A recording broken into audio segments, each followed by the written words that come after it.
Action. Kattappa ఈ పదం ఇప్పుడు దేశం మొత్తం మారిపోతుంది. బాహుబలి సినిమాతో ఈ పేరు చాలా ఫేమస్ అయిపోయింది. అయితే క్యారెక్టర్ పోషించిన సత్యరాజ్ కూడా పేరు కూడా మారిపోయింది. సత్యరాజ్ అంటే కొందరు గుర్తు పట్టరేమో కానీ కట్టప్ప అంటే ప్రస్తుతం దేశవ్యాప్తంగా గుర్తు పట్టడం ఖాయం. ఈ విషయం స్వయంగా సత్యరాజ్ ఒప్పుకున్నారు.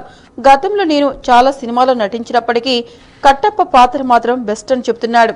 ఇదిలా ఉంటే మన కట్టప్పకు ఒక కూతురు ఒక కొడుకు ఉన్నారు. కుమారుడు ఇప్పటికే తమిళంలో హీరోగా ఎంట్రీ ఇచ్చాడు. ఇక కూతురు దివ్య సుబ్బయ్య, ఈమెకు నటనపై ఆసక్తి ఉందట. అందుకే ఇప్పటికే పలు షార్ట్ ఫిల్మ్స్ లో నటించి తన నటన ప్రతిభను కనబరుస్తూ వచ్చింది. తాజాగా ఈమె వెండితెరపైకి ఎంట్రీ ఇచ్చేందుకు ఆసక్తిగా చూపుతున్నట్లు సమాచారం. ఈమె తండ్రి సత్యరాజ్ కు కట్టప్పగా దేశవ్యాప్తంగా క్రేజ్ రావడంతో ఆ క్రేజ్ ను ఉపయోగించుకోవాలని దివ్య భావిస్తోంది. అందుకోసం ఆమె ప్రయత్నాలను ముమ్మరం చేస్తోంది. కట్టప్ప కూతురు దివ్య సినిమాలో రాణిస్తుందా అనేది చూడాలి.